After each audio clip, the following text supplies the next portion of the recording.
इब्राहिम का सवाल है, वो पूछते हैं प्रोटीन ई गवर्नेंस के बारे में। उनके पास प्रोटीन, सॉरी, 1400 है, और 1400 के भाव पे खरीदा है। क्या एवरेज करूं, आपसे पूछते हैं। और दूसरा, उनके पास स्टील एक्सचेंज इंडिया है, जो उन्होंने 10 रुपये 55 पैसे के आसपास के भाव पे खरीदा है। दोनों ही स्टॉक्स पे आपकी रनिंग।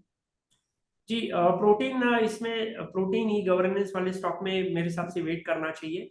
आने वाले एक दो दिन का क्लोजिंग बहुत ज्यादा इंपॉर्टेंट है। अगर ये 900 के ऊपर क्लोज दे देता है तो वापस पॉसिबल है 1200 1300 तक जा सकता है।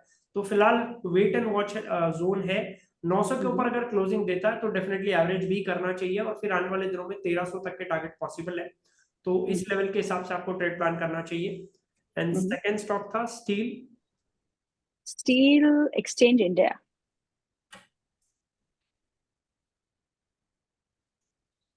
जी, ये स्टॉक से एग्जिट करने की राय होगी। चार्ट स्ट्रक्चर वीक है और मुझे लगता है आने वाले दिनों में 6-7 रुपए के लेवल्स भी दिखा सकता है स्टॉक।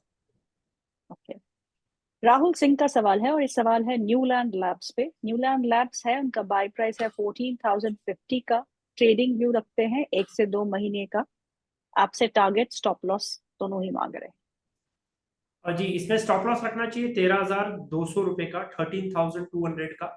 और मुझे हम्म, लगता है आने वाले दिनों में इसमें पोजिशनली जो स्ट्रक्चर है उस हिसाब से टारगेट 15,000 तक के देखने मिल सकते हैं। 15,000 का लेवल क्रॉस करता है तो 16,000 तक के भी टारगेट पॉसिबल लग रहे हैं। तो 13,200 के स्टॉप लॉस से एंट्री की जा सकती है 15,000 से 16,000 तक के टारगेट के लिए। ओके। तो अभी भी इसमें मोमेंटम जो है वो बरकरार है। आप डे हाई पे या स्टॉक आज भी काम काज कर रहा है काफी अच्छा मूव के साथ।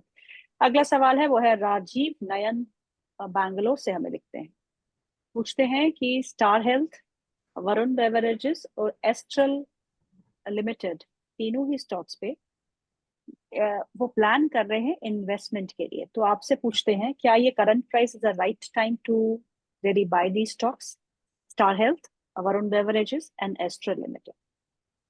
और जी, स्टार हेल्थ में मेरे हिसाब से वेट करना चाहिए। ये करंट लेवल सही नहीं है, क्योंकि मुझे लगता है अभी एक रेंज में कंसोलिडेट कर रहा है और आने वाले दिनों में 2-3 महीने तक और कंसोलिडेशन देखने मिल सकता है। तो स्टार हेल्थ में यहाँ पे करंट लेवल पे निवेश करने की राय नहीं होगी। सेकेंड स्टॉक है वरुण बेवरेजेस।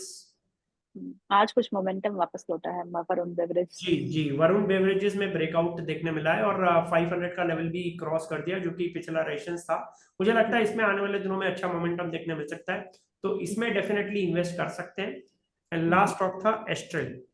यस। एस्ट्रल में भी मोमेंटम है आज, और मुझे लगता है इसमें भी करंट लेवल पे पोजीशंस बनाई जा सकती है। आने वाले दिनों में 1500 से 1600 तक के टारगेट पॉसिबल है। ओके। अगला सवाल जो है वो है भावेश का। वो पूछते हैं दो स्टॉक्स के बारे में। एक है रेन इंडस्ट्रीज और दूसरा है मनक्सिया लिमिटेड। तो रेन इंडस्ट्रीज और मनक्सिया लिमिटेड वो खरीदना चाहते हैं, दोनों ही स्टॉक्स। आई डोंट नो वो लॉन्ग टर्म के व्यू के साथ या शॉर्ट टर्म या medium term, he has not said that. दोनों ही स्टॉक्स पे चार्ट्स के क्या? और जी, रेन इंडस्ट्रीज में तो फ्रेश ब्रेकडाउन है और मुझे लगता है आने वाले दिनों में यहाँ से फॉल देखने मिल सकता है, तो रेन इंडस्ट्रीज से दूर रहने की राय होगी।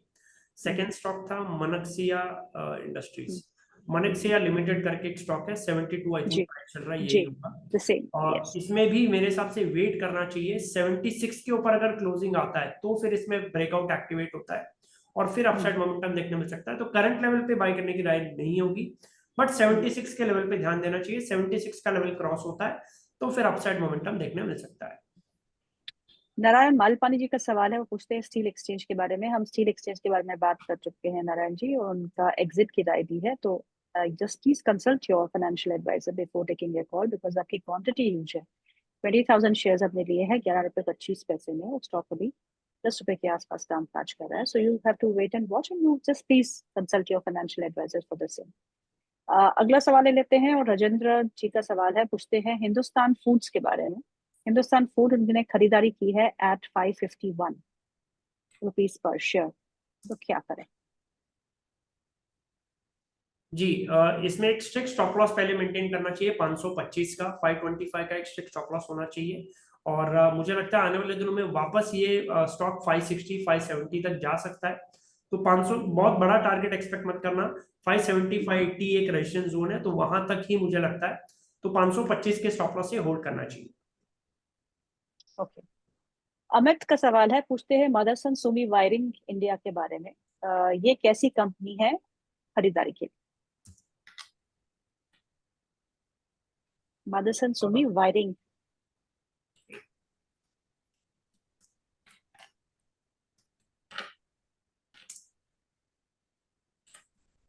मुझे वो ट्रैक करना पड़ेगा, बट एक मिनट चार्ट ओपन हो गया, ठीक। हाँ, 42 के आसपास ब्रेकआउट दिया हुआ है और आज ऊपर है स्टॉक, और मुझे लगता है आने वाले दिनों में चार्ट देख के 47 48 तक के टारगेट पॉसिबल लग रहे हैं, तो करंट लेवल पे पोजीशंस बनाई जा सकती है with a strict stop loss of 40 रुपए का स्ट्रिक्ट स्टॉप लॉस होना चाहिए इसमें। ओके, अगला सवाल है अरिंदम का। मैम प्लीज मेरा सवाल पूछ लीजिए। मैं पूछ तो रही हूँ। एस्ट्रल लिमिटेड पे है, हमने बात भी करी है, एक बार फिर इनका सवाल ले लेती हूँ। एस्ट्रल लिमिटेड पे उनके शेयर्स है 1667 के भाव पे लिए हैं।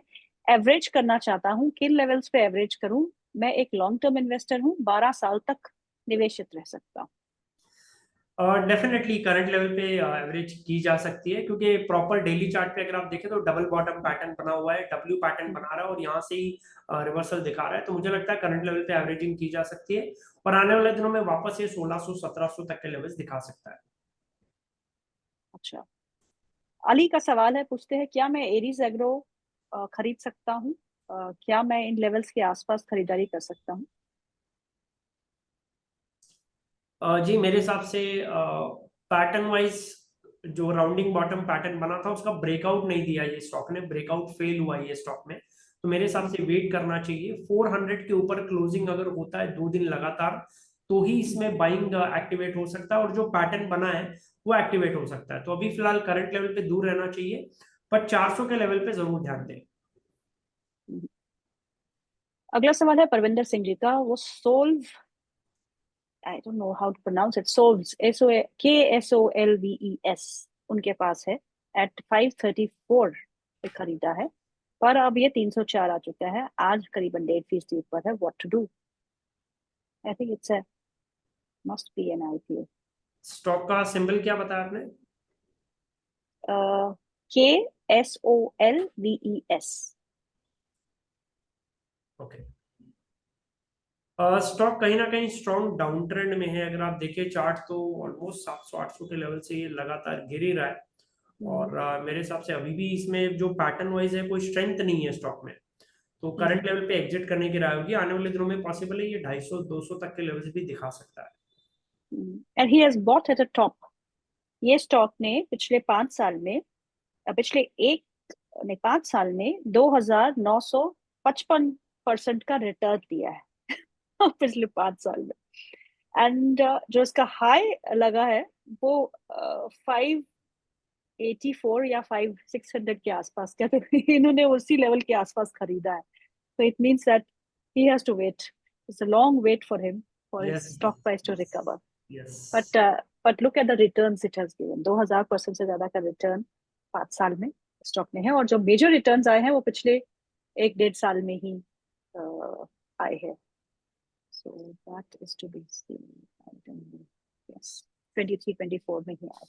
अगला सवाल ले लेते हैं। अगला सवाल जो है वो, ये भी सैकड़ों तो हमने ले लिया है।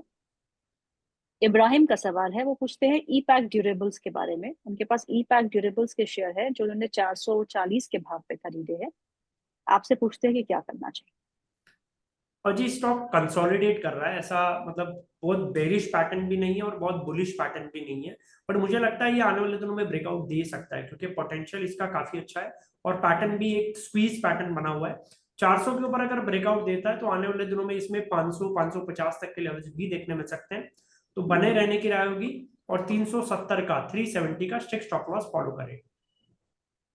ओके, अमित का सवाल है, पूछते हैं रीट्स के बारे में। रीट्स कंपनी कैसी है, बता दीजिए प्लीज इन्वेस्टमेंट के लिए।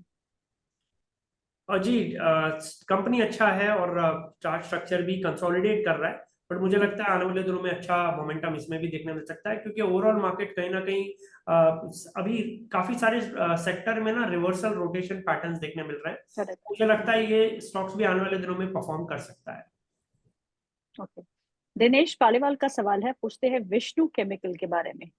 बाय और शुड आई बाय और नॉट सर? और जी विष्णु केमिकल में थोड़ा वेट करना चाहिए। 500 के ऊपर इसने फ्रेश ब्रेकआउट दिया था, 570 560 तक भी गया, फिर वापस ब्रेकआउट फिजल आउट हुआ है, तो अभी फिलहाल वेट करना चाहिए।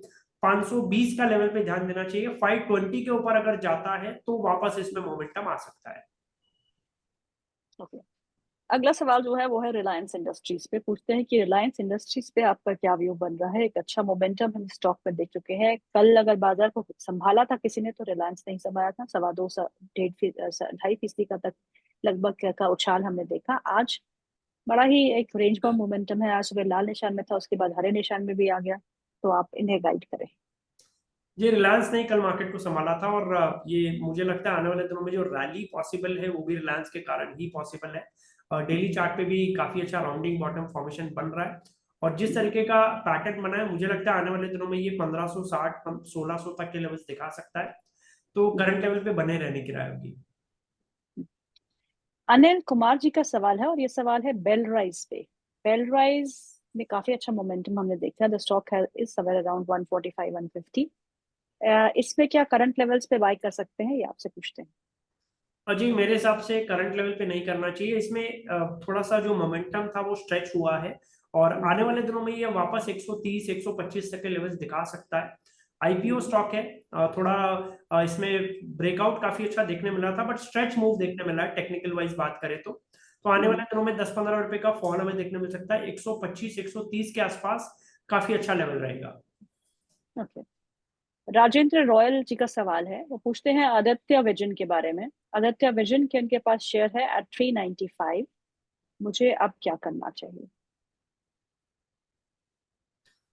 जी मेरे हिसाब से होल्ड करना चाहिए। काफी अच्छा ब्रेकआउट है, और आने वाले दिनों में स्टॉक 52 वीक हाई भी क्रॉस कर सकता है।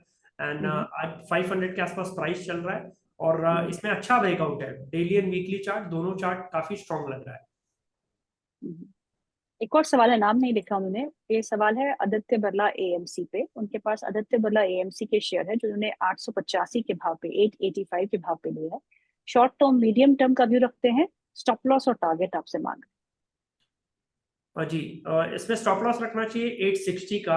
860 का स्टॉप लॉस होना चाहिए, और मुझे लगता है आने वाले दिनों में 950 से लेके 970 तक के टारगेट दिखा सकता है शॉर्ट टर्म में। तो उस ओके, हिसाब से आपको प्लान करना चाहिए।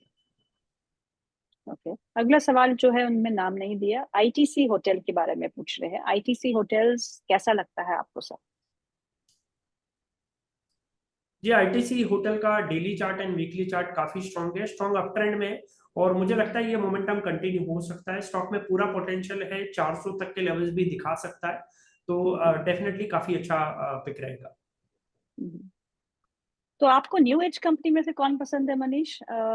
Eternal, Paytm, Swiggy, delivery, policy बाजार, कुछ पसंद है जी जैसे तो आपने किस। नाम लिया, इसमें पेटीएम काफी अच्छा है, पॉलिसी बाजार काफी अच्छा है, डिलीवरी काफी अच्छा है। तो ये कुछ स्टॉक्स है जिनमें काफी अच्छे ब्रेकआउट है। एंड नायका भी अगर आप देखें तो आज काफी अच्छा मोमेंटम दिखा रहा है। तो ये कुछ जी, स्टॉक्स पे ध्यान देना चाहिए। तो आपको क्या पसंद है मनीष। पेटीएम, नायका, डिलीवरी और पॉलिसी बाजार, चारों ही। ओके, न्यू एज को छोड़ देते हैं। अब ओवरऑल मार्केट में आपको क्या पसंद है। जी ओवरऑल मार्केट में अगर आप देखें आईटी सेक्टर में मुझे लगता है कि कहीं ना कहीं एक बहुत दिनों बाद में बाइंग मोमेंटम स्टार्ट हुआ है, और रैली अब जस्ट स्टार्ट हुआ है। मुझे लगता है आने वाले दिनों में आईटी सेक्टर काफी अच्छा परफॉर्म कर सकता है। तो हम्म, कोफोर्ज है, इंफोसिस है, एम्फोसिस है, टीसीएस है, हम्म, परसिस्टेंट है, ओएफएसएस है। तो ये स्टॉक हम्म। पे ज्यादा फोकस करना चाहिए।